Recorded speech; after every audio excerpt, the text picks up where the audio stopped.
Uh, Today I'm going to use the price and quantity control to walk through my economic plan. The government intervention can be in the form of price control and quota or quantity control. There are two extreme control method of setting up the price ceiling and price floor. From the definition of the word of a ceiling, you probably can tell very intuitively. That means the seller, have to sell a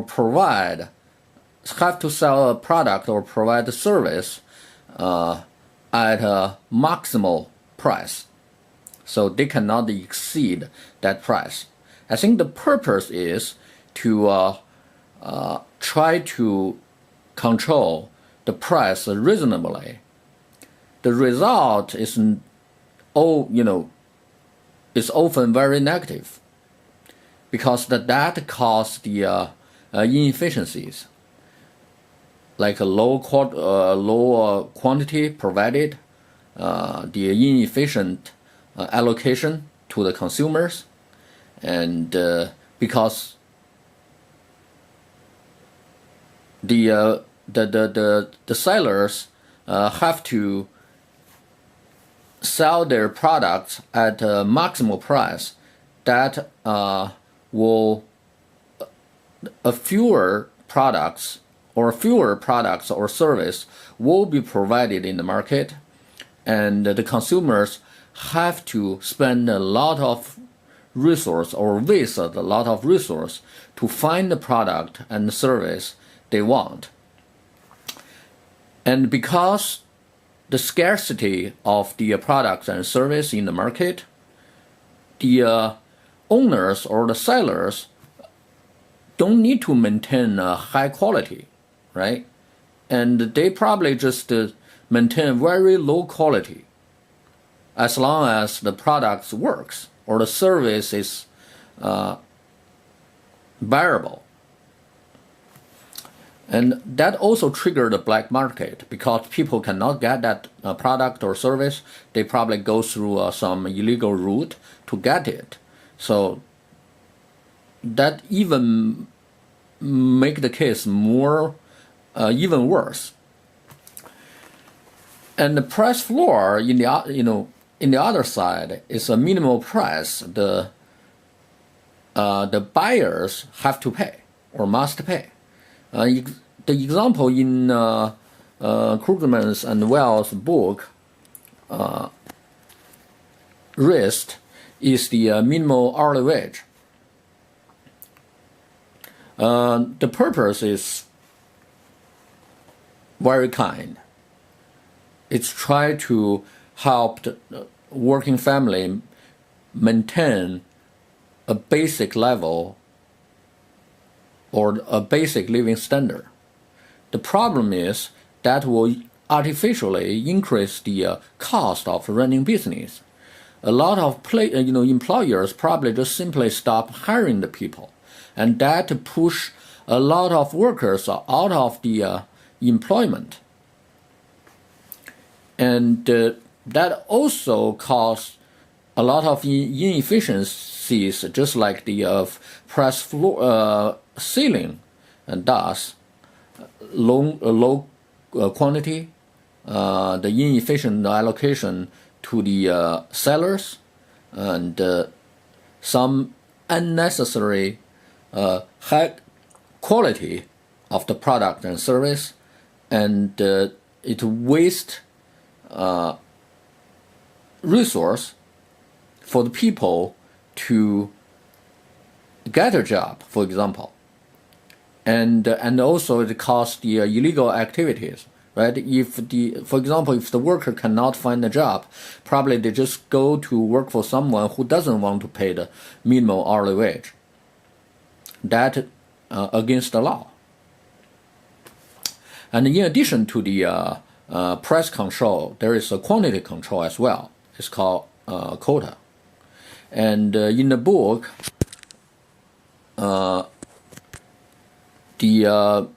I think it's called Medallion, right? Medallion system of a cab in New York City is raised. It's like, if you want to drive the taxis, you have to have a medallion. And if you don't have it, you have to rent it from the owner of it. And I think the purpose is also good. It's try probably to minimize the city congestions and also pollutions. Problem is that significantly reduce the convenience transportations in New York City.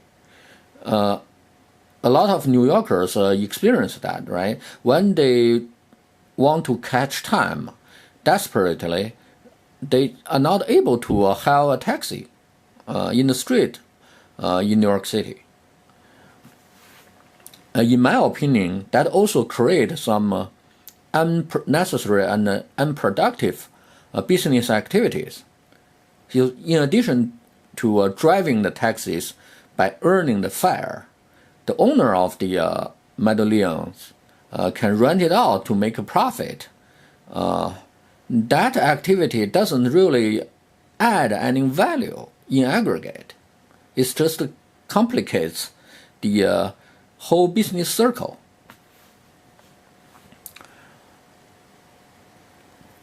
And from the graphical representations perspective, we can tell this is the price ceiling. The equilibrium in a competitive free market is here, but because of the price is set up a ceiling here, so there is a shortage between the demand and supply, and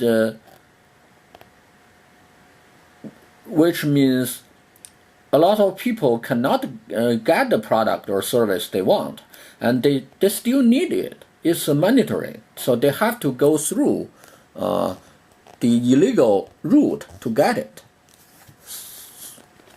And this is the graphical representation for the price. This is price floor, right? Equilibrium is here, and because of the floor is set up here, so think, and they raise the. Let's use this as the minimum wage, hourly wage, as the example, not the butter. Let's use that. So this represents the shortage of the surplus of the workers, right? But these workers still need to get a job, so they have to work for someone who don't want to pay the minimum wage and to make a living. So that also causes the problems, more problems than the benefits. So in my conclusion, all these government interventions in the marketplace should be replaced by a more wealth distribution system, fully controlled by the government. For example, if you the rental apartments in New York City, you can just let the landlord and tenants to deal with each other following the market rule, and the government can impose a higher income tax code for the landlord, right, to collect more taxes, and then use that tax revenue to compensate the low income working families by paying their market price of rents, right? I think that will, in one side, that will keep the market being run, by its nature, and in a fully competitive free market. At the other side, the low-income working families still can afford the rents by getting the compensation or subsidies from the government. This is one of the concept of my economic plan. The ending result, the outcome is always the same. The landlord get the money, the tenant get the apartment, and both of them either, actually one of them make the money the same, and the other pay the money the same. It's just through the different channel, and that will have the entire economy runs more smoothly than the government interventions in the first place.